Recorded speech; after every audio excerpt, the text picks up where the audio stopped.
Hi, this is Thomas Oldroyd, Senior Director of Marketing with InsideSales.com.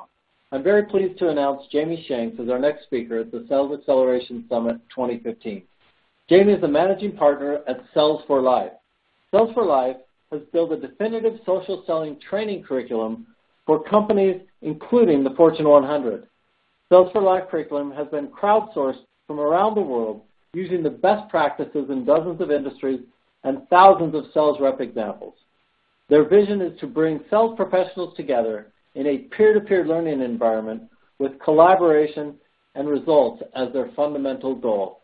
You won't find a sharper-dressed social selling guru. Jamie? Hi, this is Jamie Shanks at Sales for Life, and I want to be able to provide you the executive guide to social selling. These are all the best practices of after training 60,000 sales professionals and 250 companies. Want to be able to amalgamate all of these best practices that C-level executives can use to kickstart a social selling program from the very inception of the idea to the implementation and the best practices to measuring return on investment, pipeline and revenue, learning objectives, and ensuring that you are truly changing the behavior of the sales professional. So what I'd love to do is I'm going to dive right into this, but let's get into the executive guide to social selling. So as we're looking at this, we all know that social selling is so vital. There are some fundamental statistics that have been coming out around social selling that have made it very obvious that the buyer has changed. CEB published that 57% of the buying journey has changed. We all know that. We've heard it so many times. But most importantly, 54% of people are finding that the average B2B cycle is happening online. And in fact, and the one that always gets me, the one that is most important, is the one at the end by Corporate Visions. It was also done with Forrester. 74% of the buying journey is now complete, but the deal is awarded to the buyer that was first, and that's the buyer, the individual sales professional, that was first to provide value and insight in the deal. Not just the company, but the individual sales professional that was first to educate and provide them something different. So there's enough statistics out here on the why of social selling. But what you need to understand is that there's random acts of social. People Links has a great ebook on this topic. We're talking about the hierarchy of social selling, and where most companies are is at the random acts of social. You need to educate and train your sales professionals to change their behavior. And I mean, clearly, we've created a best practice. There are companies all around the world already doing this. Don't try to recreate the wheel. Take from the things that they're already doing to be successful, and what they've gone from is the random acts of social to figuring out a baseline training program to then scaling and optimizing this so that hundreds or thousands of sales professionals at their team are already driving business. So what I'm going to do is I'm going to break this down into sections for everybody. If you are a business owner, first thing we're going to tackle. Then we're going to dive into the ability to learn, the importance from a VP of sales enablement standpoint. Then we're going to look at this from a sales leader standpoint, and then finally marketing. So the CEO, if you're a business owner or you run the P&L for a division, this is your roles and responsibilities. You first need to understand that the buck stops with you. At the end of the day, at the C-level executive or the person that runs the P&L, you need to understand that without your buy-in, the whole thing falls apart. If you don't inherently believe in social selling and you can't get the sales managers, sales enablement, and marketing on board, don't even bother starting a program, because you're just going to end up with random acts of social and it's not going to be effective. You need to understand as well that you need to change behavior first, then apply action, measure those actions, to then amplify it. You're going to then provide tools into the mix.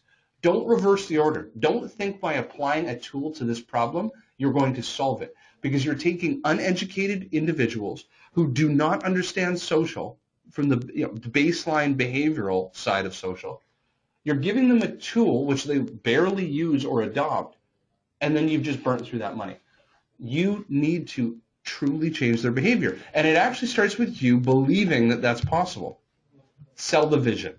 stand up on a soapbox, get in front of your team as a town hall, and don't just do this once, but sell them on the dream that social selling is a means of driving net new business. You have to remember that most of your sales professionals, especially those that are over the age of 30-something, are what's called digital immigrants. These are people that were not born into social. Only your digital natives understand this because they were born into social. So you need to sell the dream that social needs to be part of the cadence of their sales day-to-day work style. Now, you as the C-level executive or somebody that runs the P&L, you need to assemble three core team members. The first is the VP of sales, who drives action and accountability to the salesperson. Nobody else drives better action than the VP of sales.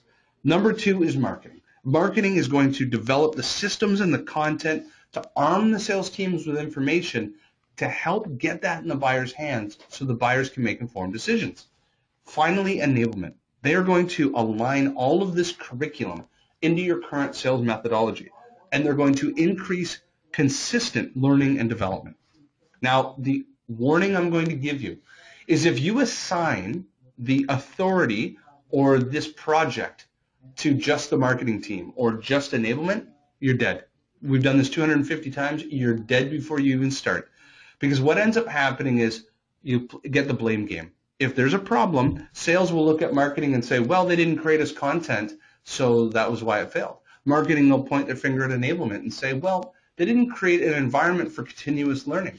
Enablement will point back at sales and say, well, the sales leaders aren't creating any accountability to them doing their assignments and actually learning this curriculum. Don't allow this to be one person's job. The deadly effect, if one of those people aren't missing, is exactly as I just described. Something bad is going to happen. Sales will have no accountability. Marketing is going to be left out with no content, and enablement is not going to change the behavior. That is your role. If you are part of the P&L or you control that P&L or you are the C-level executive, that is what you must do. You must get the right pieces in place to make this effective. Now, if you're on the enablement side, these are the things that the enablement team needs to do.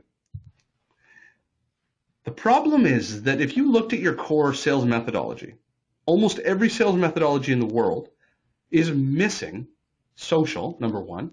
Number two is it kind of assumes that the top of the funnel's already happened. Solution selling, customer-centric selling, outcome-based selling, they're all assume the meeting has happened. And what they coach you on is best practices around price negotiation and working with the buyer and getting all the right people in the room from the buying committee. What about the top of the funnel? What about getting people off of their status quo to thinking differently about your business or their problems? What about evaluating curriculum or evaluating content and ideas behind the scenes in which marketing provides a big role?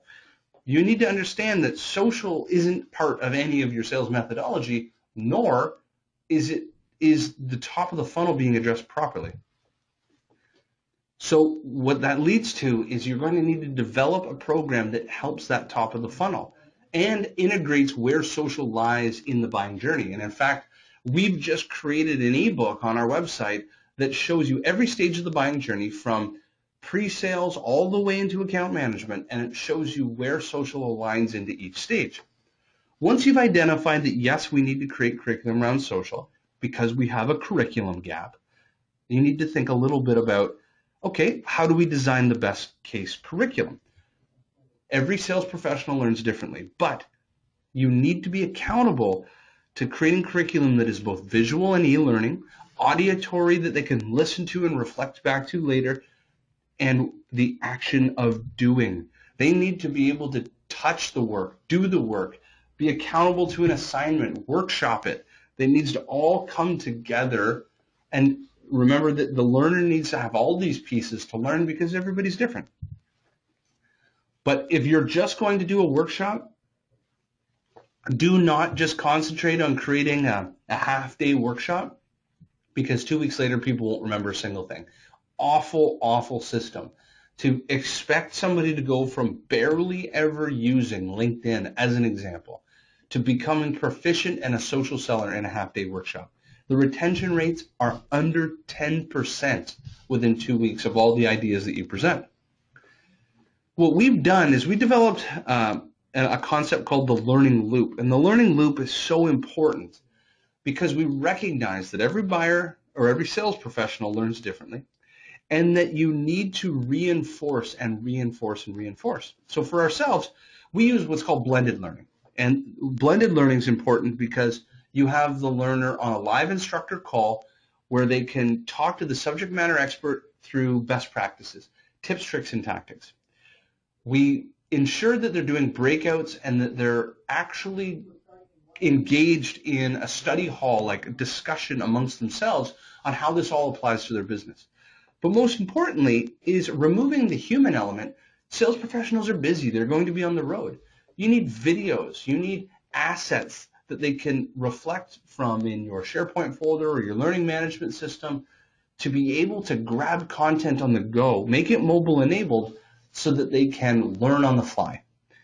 But again, where we call it a learning loop is it needs to then come back to the human element. And for us, we've created an environment where students can talk to a subject matter expert every single day. Mentored calls are so vital. And if you're going to build this internally, your enablement team or your VPs of sales need to be available to answer questions pertaining to social.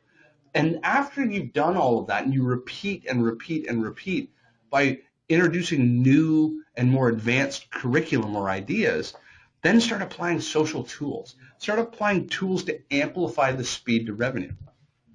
Now, one of the value pieces, if you're running a sales enablement team, you most likely have a learning management system. Learning management systems are critical to measuring the learner's progress. Learning behavior can tie directly to sales outcome and activity, can then tie directly to pipeline and revenue. For us, we're measuring classroom engagement, content appetite, are they doing the assignments and they're matching to the learner's objectives. The reason this is all important is you get to basically separate the sales professionals, good, bad, and ugly. And from there, if you trend these predictive analytics, you will notice that it's, just think back when we were in school. The person that sat in the front of the room and raised their hands always seemed to get the best grades. The person with the best grades always seemed to get into the best university. And so that all applies. You can see how engaged each one of your sales professionals are and determine, do they want to stay with our company? Do they feel like they're 1 foot out the door? Or are they sponges? Do they really want to learn? And how is that going to affect our business over time? Because this is your roadmap. You need to understand that learning is a leading indicator to all your sales success 3-6 months from now. And for us, what we've found is you can directly correlate that learning behavior in your learning management system to current social activity, such as growing their sales network, such as sharing content, and most importantly, engaging in social conversation. All of this should be pumped into your Salesforce or whatever CRM you're using. You can log every last piece of these. And there are tools like LinkedIn's Social Selling Index is a great current social indicator on success. You can use a combination of HubSpot and If Then Then That. You could use tools like eQuire and KiteDesk. There are fantastic tools that allow you to measure current sales activity. But all of that dives into the lagging indicator, your CRM, which is tracking pipeline and revenue. Now think about this. People that sit in the front of the room and show that they want to learn are the ones that seem to do the best on their tests and always prepared for their assignments, seem to be the ones that get into the best universities. It applied that way in school. It applies the exact same process when you look at sales professionals.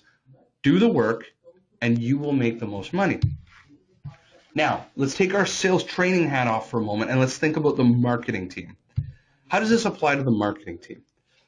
You as individuals, all these sales professionals that work for your team, they are your distribution army. Okay, think of all the content that you've created.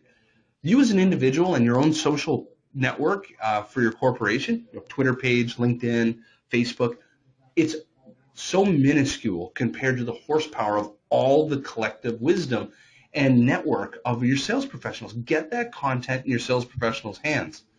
but you need to align it with all the assets needed to run a social program. You need an internal content library. Ours, as an example, is mapped to the stages of the buying journey. We have it separated in the why, how, and who stage. Three, top of the funnel, middle of the funnel, bottom of the funnel. And then we have it separated by buyer persona. So we have it for chief learning officers, VPs of sales, VPs of marketing, C-level executives, sales professionals. And we can find content based on all those criteria. Make your content library so dead simple for your sales professionals to find great content to share with their buyers. You need to align all of this to marketing automation. Social selling without marketing automation is like skiing blind. It's just not going to happen. For us, we can determine all of the subscribers and leads that come into our HubSpot database from LinkedIn or Twitter. From there, we can see what converts to leads, and then MQLs, and then SQLs into opportunities and closed revenue. The math is so linear, and that allows you to apply more and more horsepower to your social campaigns. Understanding that this is a giant conversion funnel. A blog leads to an ebook. An ebook goes to a landing page. That landing page is being picked up by HubSpot. All of this is tracking behavioral scores. They hit a trigger score of 400, and that's our magic behavioral score. Boom, a marketing qualified lead is created. SDR on our team follows up on that marketing qualified lead, converts it to a sales qualified lead.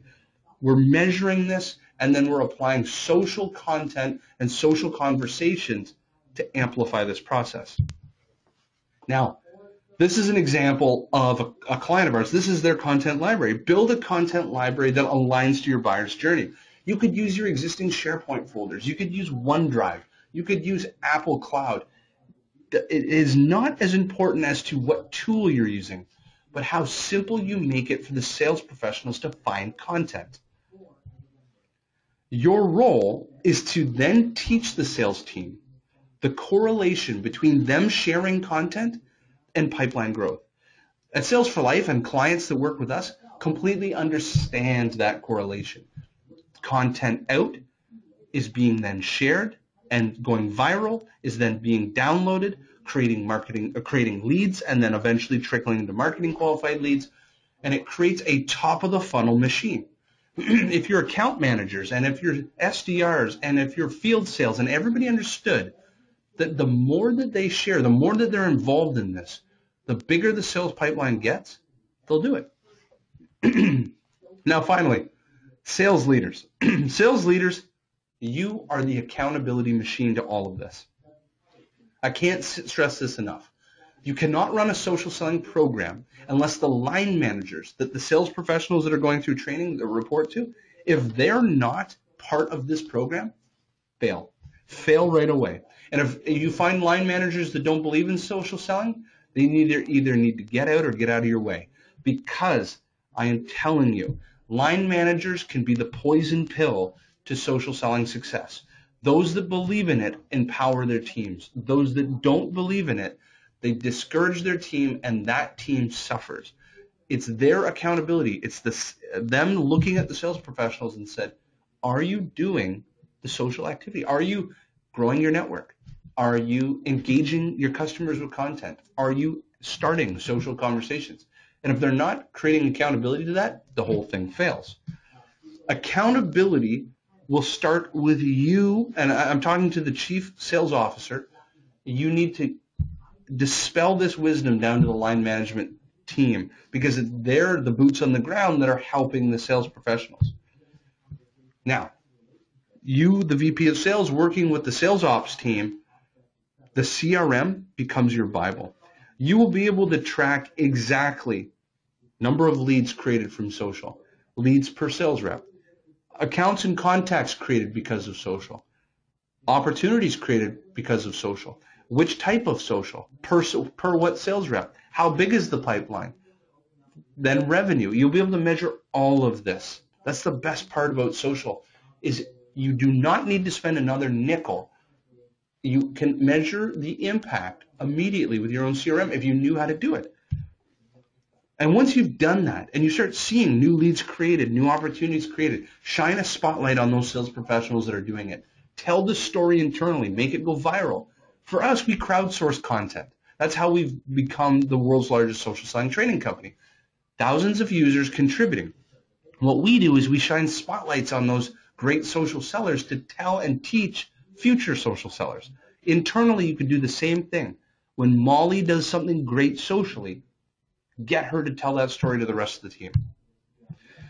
Now, I just want to wrap up, everybody. You can connect with me on Twitter or LinkedIn. Here's my Twitter address. But most importantly, every Wednesday, or every Thursday, I apologize, we run a free benchmarking report. Any company in the world can come in.